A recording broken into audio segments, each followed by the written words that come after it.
निर्जला एकादशी। वर्ष की 24 एकादशियों में ज्येष्ठ के शुक्ल पक्ष की एकादशी सबसे बढ़कर फल देने वाली है। इस एकादशी का व्रत रखने से ही वर्ष भर की एकादशियों के व्रत का फल प्राप्त हो जाता है। इस एकादशी के सूर्योदय से द्वादशी के सूर्योदय तक जल भी ग्रहण न करने का विधान होने के कारण इसे निर्जला एकादशी कहते हैं। जेठ मास दिन में बहुत बड़े दिन होते हैं और प्यास भी अधिक लगती है। ऐसी दशा में इतना कठिन व्रत रखना सचमुच बड़ी साधना का काम है। इस एकादशी के दिन अपनी शक्ति और सामर्थ्यानुसार ब्राह्मणों को अनाज, वस्त्र, छतरी, फल, जल से भरे कलश और दक्षिणा देने का विधान है। सभी व्यक्ति प्राय मिट्टी के घड़े अथवा सुराहियों, पंखों और अनाज का दान करते ही हैं। आज के दिन मीठे शरबत की प्याऊ भी लगवाते हैं।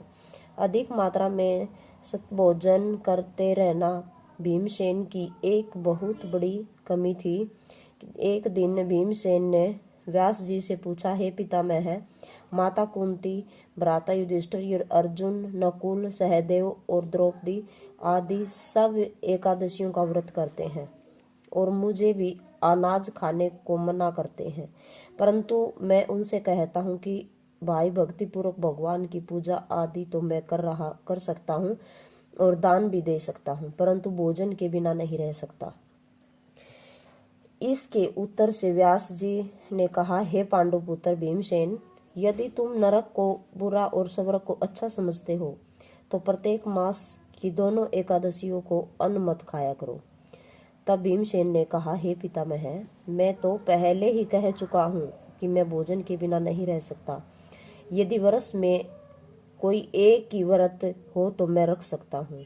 मेरे पेट में वृक्क नाम वाली अग्नि है। मैं अन्न के भोजन बिना पूरा उपवास तो क्या एक समय भी बिना भोजन किए नहीं रह सकता।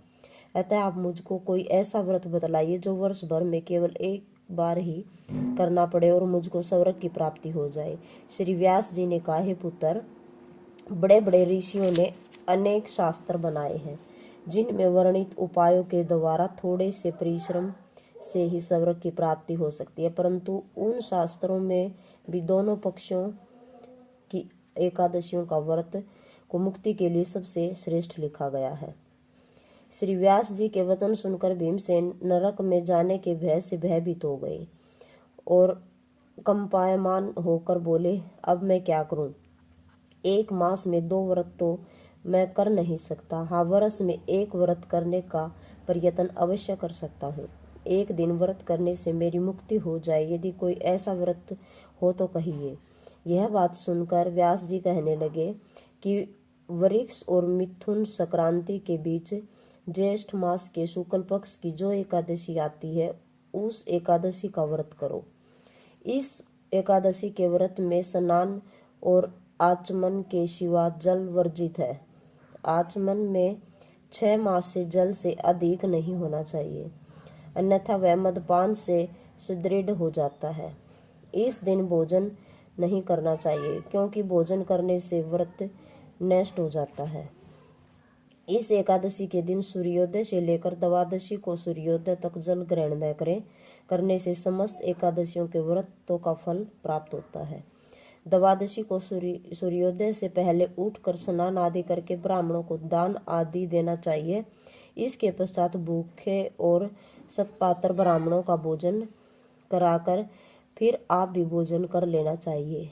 इसका फल एक वर्ष में की संपूर्ण एकादशियों के फल के बराबर है। व्यास जी कहने लगे कि हे भीमसेन, यह मुझको स्वयं भगवान ने बतलाया है। इस एकादशी का पुण्य समस्त तीर्थों और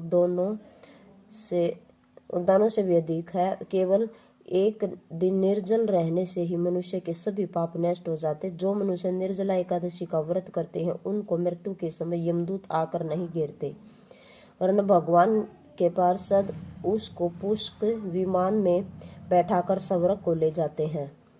अतः संसार में सबसे श्रेष्ठ व्रत निर्जला एकादशी का व्रत है, इसलिए यत्न के साथ इस व्रत को अवश्य करना चाहिए। इस दिन ओम नमः भगवते वासुदेवाय मंत्र का जाप करना चाहिए और गऊ का भी दान करना चाहिए। व्यास जी के आज्ञा अनुसार भीमसेन ने इस व्रत को किया था, इसलिए इस एकादशी को भीमसेन या पांडव एकादशी भी कहते हैं।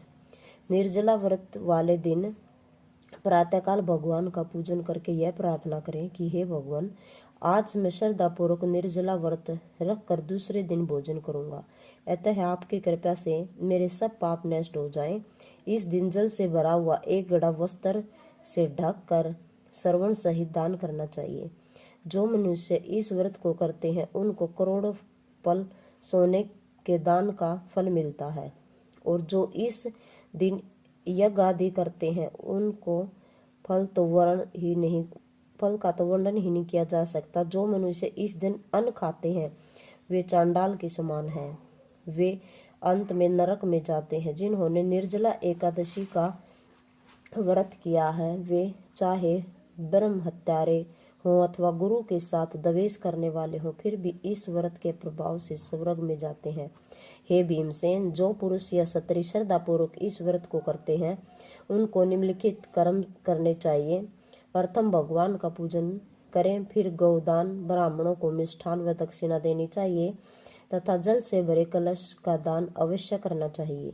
निर्जला के दिन अन्न, वस्त्र, पात्र, उपनयन, जूती आदि का दान भी करना चाहिए। जो मनुष्य भक्ति पूर्वक इस कथा को पढ़ते हैं या सुनते हैं उनको निश्चय ही स्वर्ग की प्राप्ति होती है।